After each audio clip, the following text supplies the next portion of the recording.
Alright, in this video we are going to look at multiplying polynomials. So we're going to take it up a step. And instead of just multiplying two binomials, we're going to say I can multiply any binomials I want here.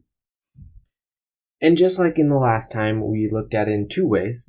The initial way that helped us understand what's going on when I multiply two polynomials, and then the quicker, easier way.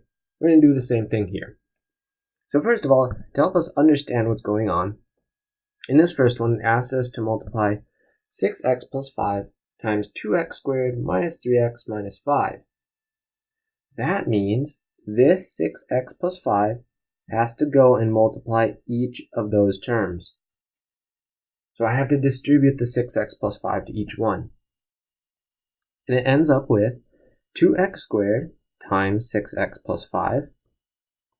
Let me erase a few of these. That would be this first distribution. And then I have to take 6x plus 5 and multiply it by negative 3x. So I have negative 3x times 6x plus 5, bringing the sign with it. That's important, very important. And then I have to distribute so that 6x plus 5 is multiplying negative 5. So I have negative 5 times 6x plus 5. And there I've distributed my 6x plus 5. But I notice all these other distributions here that have to go on. So I'm going to go through and do that. And I'm going to go 2x squared times 6x. So we will go a long way here. 2x squared times 6x.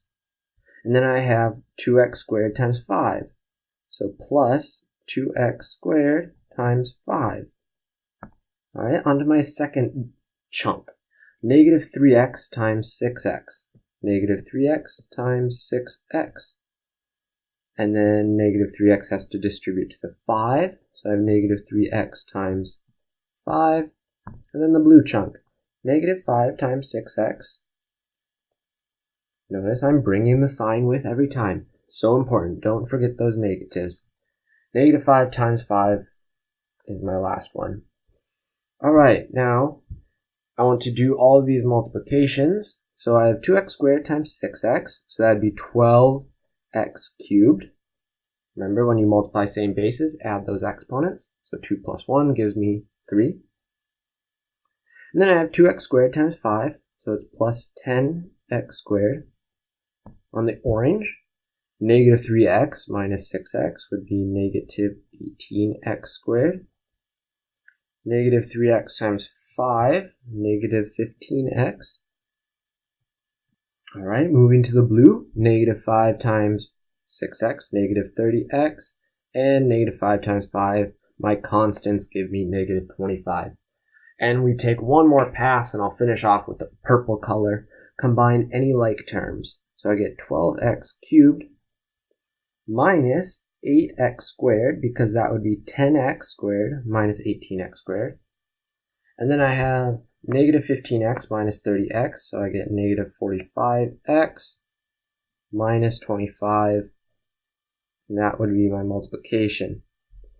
So that's the long way. That's what's going on. This 6x plus 5, up here at the top, this 6x plus 5 has to distribute to each term. Okay? But just like we saw with multiplying binomials, really what it boils down to is each term in this first expression has to multiply with each term in the second expression. So we can kind of quicken things up by getting that understanding. Therefore, we will apply that thinking in this next example. So I am saying that 3x has to multiply each term in my trinomial here. So I'm going to end up with 3x times 2x squared plus 3x times 7x, and then lastly plus 3x times negative 8. Now I'm going to take that negative 5 and distribute to each one. So I have negative 5 times 2x squared, negative 5 times 7x. Okay, this negative 5 has to go to every term. Negative 5 times negative 8 lastly.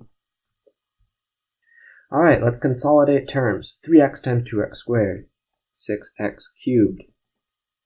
All right, so I should put my equal sign there, make it good math. Each of these lines equal each other. They're just simplified to a different form. 3x times 7x is 21x squared. 3x times negative 8, well, that's negative 24x. All right, and the purple guy is negative 5 times 2x squared is negative 10x squared. Negative 5 times 7x, negative 35x. And my constants, negative 5 times negative 8 is a positive 40. All right, any like terms to combine? Well, I have 6x cubed. Nothing there, but then I have these x squared terms. 21 minus 10 gives me positive 11x squared. Negative 24x minus 35. One kind of big one, but negative 24 minus 35, 59. So negative 59x. And then plus 40. And there we go. I multiplied a binomial times a trinomial. Or just kind of in general, just multiplied two polynomials. That's the quicker, easier way to do it. And as you get familiar with that skill, you'll be able to more quickly do it. And thus, when you see this, a trinomial times a trinomial, you won't be too daunted, because it's just that similar idea. Each term has to multiply each term. As long as you remember to do that, you won't have too much of a problem. So I'm going to take it kind of fast through this one. So buckle down and get ready for it. So I've got to take 2y squared times 3y squared. That will give me 6y to the 4th. And then I have 2y squared times negative 5y. That'll give me negative 10y cubed. And then I have to get the last term. 2y squared times 2y. No, 2y squared times 2 would be 4y squared. Now, if you don't see how I'm getting some of those multiplications, pause the video and write out the multiplication for yourself. Be sure you understand what I'm doing. All right, moving on to the 3y. I have to make sure this distributes to each term in the second polynomial. So 3y times 3y squared gives me 9y cubed. 3y times negative 5y, negative 15y squared. And the last one, 3y times 2 plus 6y. All right, one final chunk here. A lot of terms, but see, you can do this fairly quickly. Negative 1 times 3y squared is negative 3y squared. Negative 1 times negative 5y gives me a positive 5y. And then the last one, negative 1 times 2. Save the easiest for last, negative 2. Okay, so there we go. We got it multiplied, and now just combine your like terms. 6y to the 4th. See any y cubes out there? Yep, I got negative 10 plus 9, so it gives me negative 1y cubed. Look at my y squares. I got a 4y squared, a negative 15, and a negative 3. So what is that? 4 minus 15 minus 3. So that would be negative 11 minus 3, which is negative 14. So I have negative 14y squared. And the y's, 6y plus 5y gives me 11y. And negative 2 at the end. See, not too bad. Even though that looked daunting, multiplying two trinomials by each other, it's not so bad when you apply the fundamental understanding that each term has to multiply each term in the second expression. So you have to do all of that multiplication.